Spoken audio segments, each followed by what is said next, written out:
Welcome to another In Wheel Time podcast, a 30-minute mini version of the In Wheel Time car show that airs live every Saturday morning, 8 to 11 a.m. Central. From the fall edition of Tailpipes and Tacos, it's the In Wheel Time Car Talk Show. Just ahead, more car talk with another guest winner of one of the categories here at Tailpipes and Tacos today. We'll get you updated on the stories making car news this week. Konrad also has This Week in Auto History. Howdy, along with Mike Out of This World Mars, King Konrad DeLong. We need more Jeff Zekin and a rare appearance by our chief engineer and head bottle washer, David Ainsley. All right. Yes, you're part of this. Yeah. Don't try to hide don't be now. hiding It's now, too late. buddy. So joining us now in the remote studio here at Tailpipes and Tacos is the winner of the Hot Rod category and the Chili Pepper Trophy, which he holds in front of his. His name is Bill Grote, and he owns a head-turning 1930 Ford Coupe. And it's got a little trailer behind it. And when I just told him this, when he pulled into the parking lot, it made me... Everybody stopped to look at it. Yeah, and not just because of the car, but because of the trailer that you got behind it. Well, thank you. And what a nice little touch that is. Thank Cool you. little combination. So is that where the beer keg is, or what? Yeah. Yep. Yeah, that's where the beer keg The beer keg and the Right. ice and, Right. and the party is in the trailer. Exactly. Uh-huh. That's right. The wife's not back there, is she? No, she gets a ride in the front. Oh, okay. Just checking. Well, congratulations on you. Is this your first Chili Pepper Trophy? Yes, it is. Good. Thank Do you show your car often? I just finished this car. It's probably been done about 45 days. Oh, wow. And I took it out to the Rosenberg show last weekend. Did you win? I did win first place in my class. That was pretty special. Well, yeah. So have you been in the car show business a while? Well, Did you have something yeah, before this? I've been playing with cars since I was 14 years old. Well, join the club. So, it's in my blood. Yep. And what did you have before this? Do you still have it? No, actually, before this car, I had a 78 Corvette that was basically all original, 56,000 original miles on it. It wasn't the pace car version. No, it wasn't. Yeah. Well, I had a 77. Same car, just a little bit different modification on the back window. Right. Yep. Right. With no horsepower. But and I I had had the L82. It still had no horsepower. Oh, yeah. I had a chance to pick up this little car from my brother. Actually, my nephew bought the body, so to speak, on an original frame at the Del Mar swap meet about 23 years ago. Really? Yeah. So you've is it known a the steel? car that Is it a long. steel body car? It is. Wow. Yeah. Well, it's And, beautiful. Thank you. Yeah. It's sat in his shop for 20-some years. Tried to buy it from him a couple times, and, he thought he'd probably build it, which he's already got a couple other cars. And so when I sold the Vet, had a little pocket change and talked him into selling it to me. So that started about a year and a half or so ago. I started building it. And it was just a body on frame, no. Well, it really wasn't a body on frame. It was just a body. Okay. And he had purchased TCI chassis, full chassis for it. And it also sat in the shop for about 20 years. Yeah. And so when I bought the car, I bought the chassis Right. and all the components to the chassis. But you didn't use the chassis. No, I did. The You TCI. did? The TCI. Okay. Yeah. All right. So it's basically it's a brand new chassis, but it had never been put together. Got it. And it's all, obviously powder coated now and all stainless steel tubular A-arms. And So Of course it is. Did you find that a chassis that had been sitting for 20 years, some of the componentry might have been slightly out of date compared to what's available today? Not really. Oh, that's good. Not really. It's all independent front with rack and pinion steering. It's got a Curry 9-inch 326 gear in it. So, I built it to cruise. So what's the basically. powertrain in it? It's a GM Crate 350, 330 horse. Okay. Perfect for that car. Yeah, no, it's got plenty of power, more Yep. power than I need. Yeah. What's the car weigh? I don't know. I haven't weighed the car. I would guess somewhere around 3,000. That's what I was going to say. you know, Yeah. something like that. But like I said, I retired about 2 years ago, And that was my project to start when I retired. And it took me a year and a half to build the car. That's not working every day on it, though. That's pretty much every day. I took time out to build my neighbor a new kitchen. Well, there's that. Which helped me financially Yeah. to finish putting the car together. Now, did you have things like a steering column for it, or did you have to go buy that? No, I had to buy all that stuff. Yeah. Yeah, basically what I bought from him was the body. And the chassis. And the chassis and the fenders. Well, the hood was with it, but I had to buy the radiator shell and the grill and, you know, all the other little components. Where did you source most of that stuff from? Did you buy it online or? Yeah, pretty much online. Of course, that was during the pandemic, big time. And so, you know, there wasn't a whole lot of going out and just buying stuff. I bought everything almost online. Yep. Did you have to go to any swap meets or anything to buy any parts to it? Not really. No? No, I had pretty much all the body parts that I needed. What about seats, seat frames and stuff? The seats are custom hot rod seats. I can't even remember the name of the place I bought them now, but they're on the east end of town. Oh, really? Yeah. They weren't cheap. They were pretty pricey, but the whole car is brand new. I didn't skimp on anything. You know, I figured if I'm going to build a car, I want to build it right. Who what did kind the of glass? transmission? It's a 350 turbo. Okay. Who did the glass? The glass is a buddy of mine in Pearland. He's got a glass company. I had my own construction company for 35 years, and him and I, you know, we're in business together basically. I bought all of my glass products from him, and so I made the wood patterns, took them out to him. He made them, and he said, "Here, no charge." So, Nice. Yeah, that was really nice. Yeah. But, you know, he's a lifelong buddy, too. Yeah. And he donated them to the cause. Yeah. Did he help you besides that on the car at all? No. Did you have any help from anybody? My neighbor would come over and help me lift stuff occasionally. As long as you had cold beer. Cold beer, yeah. Had plenty of that. And they all enjoyed coming over, helping me do the heavy lifting on stuff. Sure. But basically, I did the whole car by myself except sewing the seat covers. But I did all the interior, I did all the body work, all the paint Makes work. you feel good, though, rolling down the street. Well, yeah, I'm proud of it. I would be. really am proud of it. It turned out nice. It really did. Yeah, you did a great job. I didn't see the inside of it, but I will if you're going to stick around Sure. till 11 o'clock. Sure. But, you're a great job. Thank you. And the wife, she's driven it? No. Not driven it. No, she really doesn't want to drive it. Yeah, that's her sitting over there in the corner. Yeah, she's arguing with you. Yeah. Long distance. She put up with a whole lot of grief with me working in the garage on this car. Yep. And all the sand and dust, and you know how it works. Yes, I do. And but she was a trooper, man. I'll tell you what. So when you hung the body for the first time, gaps, flaws in the panels, all of that, you had to massage all of that? You mean before it was painted? Yeah. Oh yeah. I mean, a lot of fabrication. Yeah. You know, the top, of course, was lowered 3 inches. The top was filled. Firewalls completely, you know, rebuilt and manufactured to fit the new V8 engine. in it, yep. There was a panel. There's a panel, if you go see it, there's a panel on the back that's below the trunk lid that, you know, on original Model A, you don't have that panel. It's where the bumpers come out and bolt to the frame. Attached to the frame, and they're just sticking Right, out. right. And so I fabricated the back panel the way I wanted it to kind of come down and catch the rear part of the fender. Yep. So it didn't look like your fenders were Hanging wings off, out there, yep. you know, floating around. Sure.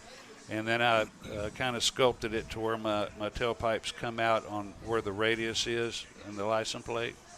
So, you know, there was a lot of fabrication work. Did you do a lot of research online about different guys' hot rods, Model A style? Getting some ideas from other people. Not really.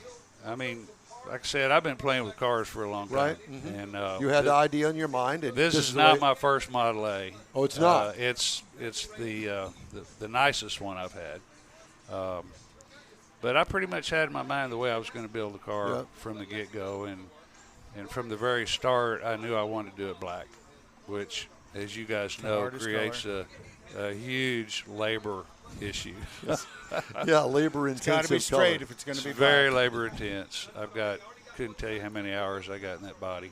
Don't you wish you had a time clock that you could punch in and out all those times that you I don't went know out if there at I don't know midnight? if I'd want to know how much time I spent on it. Really. Your wife probably knows. She knows. She knows what I spent on She's got the clock. Honey, Right. it's 1 o'clock in the morning. I got the Yeah. dinner on, and it's all burnt up because you won't Right. come in and eat it. it. Right. Believe it or not, there were times I'd be out there at 2, 3 in the morning Yep. working on Oh, it. yeah. But We're car guys. We know how that works. yeah, I mean, it's been a pleasure. It's something that, I wanted to do for a long time, is build a car from dead scratch. I mean, like I said, I've played with them. I've done a lot of cars, but not to this extent. So, So what are your plans? Just cruise-ins like this? You got to take Yeah. it to Autorama? You got to no, I won't go to Autorama no. probably. You think you're going to do a tour? Possibly. Yeah. I don't know what the future's going to hold. We took it out to Rosenberg last weekend, like I told you guys, and we did well out there. Yeah. And I love the. No issues with the drive. Oh no. Drive out and back. Oh, no. It's got AC. Has AC. Got it. Of course it has AC. I wouldn't have it any other Yeah, way. exactly. And she wouldn't either. Yeah. But just the camaraderie with all the car Yes. guys. I mean, it's something I love. It's been something I've been involved in all my life. So it's That's great. just. Now, are you a Houstonian? I've been in Houston all my life. Where'd you go to high school? Milby. Milby High School. Milby High School. East Ender. Yeah. Rivals. Yeah. I love that. Yeah.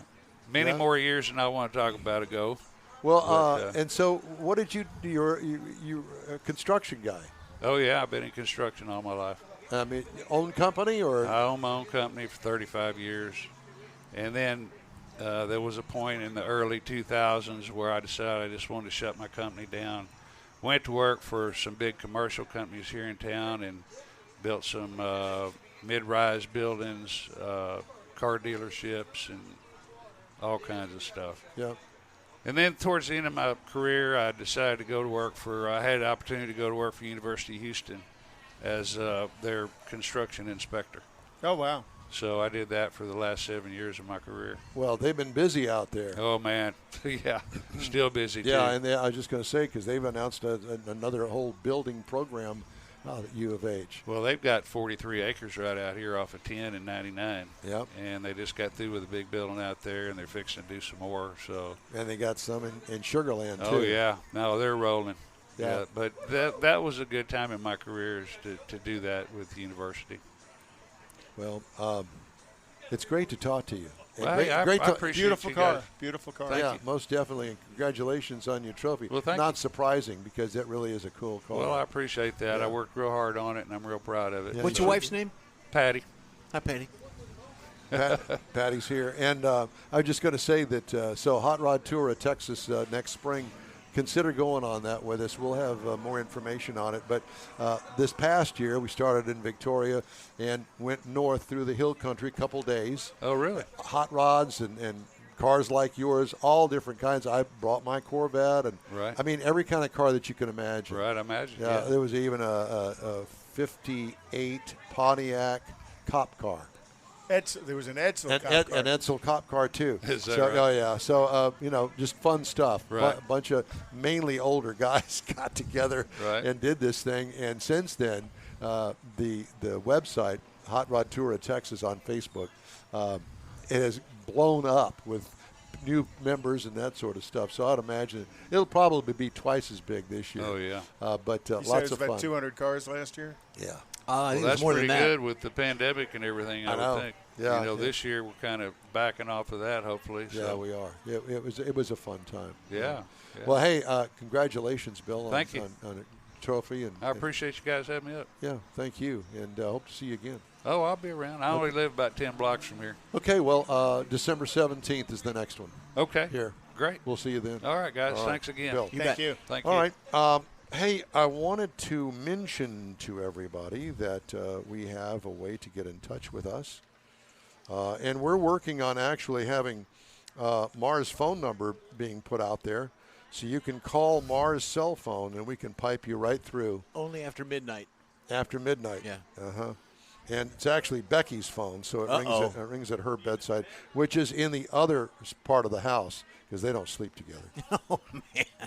We'd love to hear from you. Shoot us an email. The info at inwheeltime.com is the address. Time now for This Week in Auto History. Woohoo!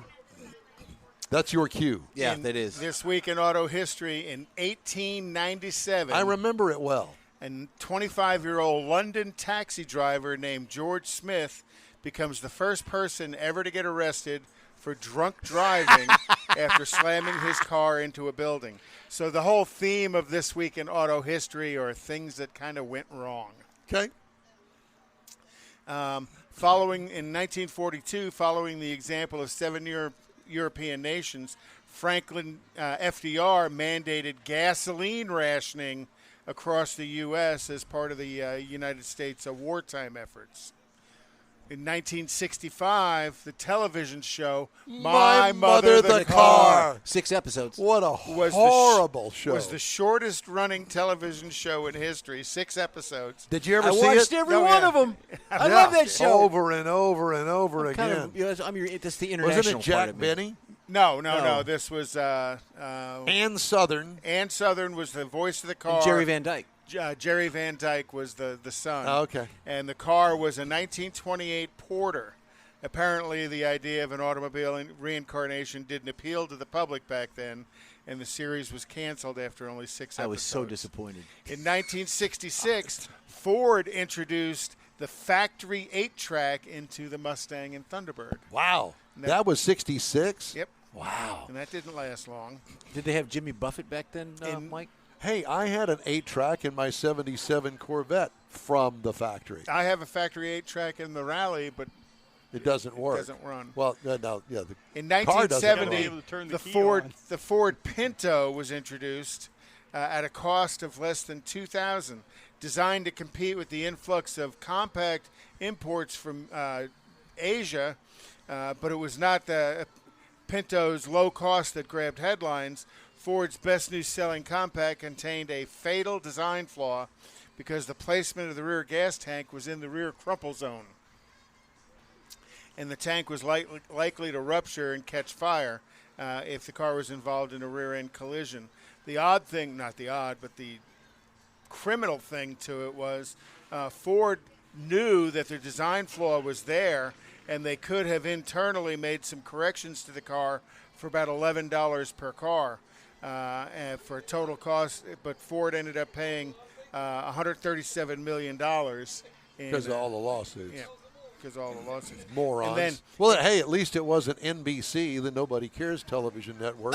firing them off with little rockets. Yeah, with the In gas tanks. 1977, General Motors introduced the first diesel automobile in the Oldsmobiles 88 and 98. A major selling point of those two models is fuel efficiency. What a gem. I was working at an Oldsmobile dealership at the time, and in those big cars, you could easily get over 30 miles to a gallon. My dad had a gasoline So long as version you of never that. run it. Well, I have was going to one say, and then for a after little that, while. the fuel mileage got better because you were always behind a hook. Yes. But, It's called drafting. I remember that car, and I'm going, My dad had one. diesel in an Oldsmobile? You No. get it out They on the sold a ton highway, of 'em. and it ran really well. When it ran. They sold a Yes. lot of them. Well, the original engine was a bomb. The later, they did some things to the later engine, which was Can you say bomb on an airplane? Bomb. Bomb, much bomb. better. Sorry. And then in 1977, in They blew up the bathroom. 2004, TV talk show host Oprah Winfrey gave away the Pontiac G6 worth $28,500 to everyone in her studio audience. She gave away 276 cars in all.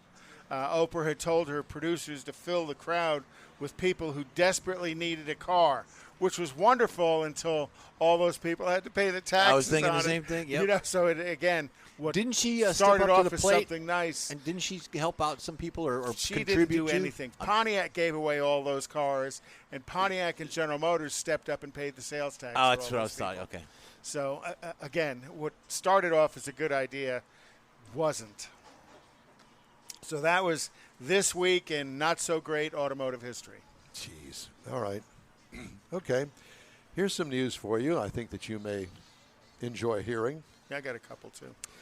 We don't have time for your stories. You've already had your chance. Just teasing. Ford's U.S. dealers must invest as much as $1.2 million each and adhere to rigorous sales standards if they want to sell electric vehicles beyond 2023, as the brand tweaks its retail model to better compete with direct sales startups and Tesla. And one of those things they have to do is? Charge it? No, he's going to tell us. Oh. Dealers have until October 31st to opt into one of two EV certification tiers that cover varying investment levels in fast chargers and staff training. There you go. Those who choose not to invest will be limited to selling internal combustion vehicles and hybrids from the Ford brand. EV dealers must sell the products at non-negotiable prices, and those who choose the lower price certification tier won't be allowed to carry them in inventory. Instead, having customers order exactly what they want for later delivery. I could go on and on. With no additional dealer markups. Nope. Ew. And they sign a contract to that effect. Oh, it's just so ugly. So you heard Chevrolet announced in late September this year it plans on bringing back the build-your-own-engine program for the Corvette Z06, and it's going to start in 2023, second quarter of 2023. The program allows buyers to come to the factory and help workers assemble the engine that goes into their car, and it's only going to be available for the new Z06 engine. Well, I They've thought they were done that in going the all past. electric. They've done that in the past, but they're bringing it back. Ferrari is refusing to call its first four-door vehicle the Puro Sangue, an SUV or crossover, despite its higher stance and all-wheel drive. Yes, I said Ferrari. At a starting price of $391,000 in Italy, or 390 euros there, the V12 Puro Sangue will Spell be it. No. Purosangue will be the second most expensive normal production Ferrari, below the SF90 range, which starts at close to that price. Ferrari plans to build Puro Sangue deliveries in the third quarter of 2023 here in the U.S. Ferrari's been considering a four-door, four-seat model for more than 40 years, but never found a valid product proposition until Emilio died, whatever his name was. The one who said, we Ferrari, we never build in a four-door. Right, pretty much. What a jerk. So GM says they have 90,000 reservations for the Hummer EV. Good for them. Yep. Don't think they're going to build that money. Honda dropped out of the top 5 brands ranked in the latest National Automobile Dealers Association Dealer Attitude Survey after struggling with low vehicle supplies. This marks the first time Honda is out of the top 5 since 2015. They can't get cars. Nope. And You go buy a Honda dealer can't and they're get 'em. still empty. Yep. Yeah, so there you have it. Dodge's final last call edition vehicle, 2023 Charger, is going to be called King Daytona, with, I think, relevance back to Richard Petty and the Daytonas of the late 60s. Jeff mentioned this. Queen Elizabeth II, who died September 8th, was a keen consumer of the more specialist output of the British car industry and would today be described as a key influencer for brands such as Land Rover and Jaguar. She was often pictured at the wheel of their products. However, she didn't always oblige them by driving their latest model. The Queen was Britain's longest reigning monarch and the first to reach 7 decades on the throne before her death at age 96. She learned to drive in the way many women did during World War II. She joined the female division of the British Army, the Auxiliary Territorial Service it was called.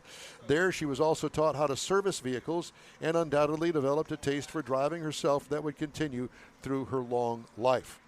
Most of Britain's storied automotive brands held a royal warrant from the Queen, signaling that she did business with the company and allowing them to use the royal coat of arms in their publicity. But not all. Rolls-Royce did not hold a warrant at the time of her death, despite the Queen and her husband, Prince Philip, taking delivery of a Rolls-Royce Phantom 4 in 1950. Wow. That car has been in use ever since, including driving her son, now King Charles III, across London on the day of her death. It's probably the most valuable of the royal car collection. The car company that surprisingly did still hold a royal warrant at the time of the Queen's death, the Vauxhall. The car company that surprisingly did still hold the warrant was a Vauxhall. For a long time, one of the Queen's favorite cars was a very ordinary 1961 Vauxhall Cresta station wagon. She was often pictured driving it. The surge in prices of lithium on another subject. The key battery material used to power electric vehicles is seemingly unstoppable. It's going to hit $71,000 a ton in China this week. Back to your story about the Queen. I understand, Don, you've spent 70 years on the throne. I have. On and off throughout the years. Yes, exactly. Didn't he, was he going to blow up the bathroom? Yes, there was that. And apparently the police were called. Oh, my. And there's a great story on YouTube about that. Time now for a quick break here on the In-Wheel Time Car Talk Show on iHeart Radio. Stay with us. Starting to work on your Christmas calendar? Be sure to add the next Tailpipes and Tacos Cruise-In Saturday, December 17th. You'll want to attend Tailpipes and Tacos Christmas Edition at the Loopy Tortilla in Katy, 8 to 11 a.m. It's the only place cruisers compete for Loopy's Chili Pepper trophies and other prizes. There's no charge to enter your vehicle for Best Hot Rod, Best Classic, or Best Modern Classic. Tailpipes and Tacos is Houston's coolest and most unique cruise-in and is your opportunity to see the best hot rods, show cars, classics, and resto mods. And get Loopy Tortilla breakfast tacos with adult beverages. There's no entry fee and cars will automatically compete for those much sought-after custom Loopy trophies and other prizes. It happens at the Loopy Tortilla Tex-Mex in Katy on the Grand Parkway at Kingsland Boulevard, just south of I-10. It's the Tailpipes and Tacos Christmas Edition, Saturday, December 17th. The In-Wheel Time Car Talk Show will be there too. Celebrate the Christmas season with friends and family at Tailpipes and Tacos. Saturday morning, December 17th, 8 to 11. We'll see you then, weather permitting. Want to take a minute to tell you about Gulf Coast Auto Shield, a Houston detail company like no other. Gulf Coast Auto Shield offers paint correction services that'll give your car, truck, or SUV a like-new shine. Afterwards, you'll want to protect it with a professionally installed nano-ceramic coating or protection film. Worried about your very expensive windshield getting damaged, broken, or cracked? Let Gulf Coast Auto Shield install ExoShield, a windshield protection film. Give John Gray a call today or check out their website, gcautoshield.com.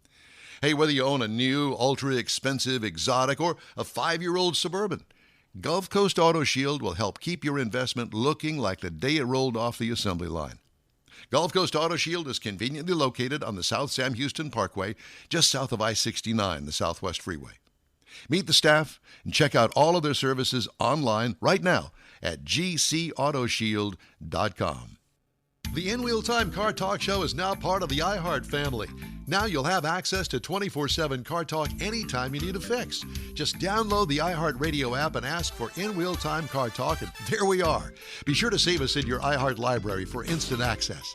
No matter where you are, you have the best Car Talk Show right on your PC, laptop, or mobile device and never have to worry about finding us again. Of course, you can always get access to our video and audio streams via InWheelTime.com and your favorite podcast channel, and all of this is free to you. From the iHeart Radio app, you'll not only hear our Saturday morning live show, but the best shows of the past, updated weekly. Never miss a minute of up-to-date new car reviews, pre-owned reviews, Konrad's Car Clinic, informative interviews, automotive news, and the most fun car talk show on the planet. Just download the iHeart Radio app, search for In-Wheel Time Car Talk, save it to your library, and with a tap of the icon, you'll be in touch with your favorite Car Talk team. In-Wheel Time Car Talk, streaming now on iHeart.com/In-Wheel Time Car Talk. Well, that's a wrap for this week's In-Wheel Time Car Talk Show. When you're on Facebook, check out our page, if you would. Give us a like. Tell your friends about us. Share our junk, if you would, please. You'll get Konrad's unicorn hunting features, along with all things automotive all week long, for free, including new car reviews, upcoming events, cruise-ins, racing events, and other goodies. You can find the In-Wheel Time Car Talk Show 24/7 on the iHeart Radio app. In-Wheel Time can also be heard and seen live on Facebook, YouTube, and InWheelTime.com every Saturday, 8 to 11 Central Time. 30-minute podcasts available from your favorite podcast providers 7 days a week. The In-Wheel Time Chief Engineer is David Ainsley. Our marketing advertising manager and video technical director is We Need More, Jeff Zekin. Yep.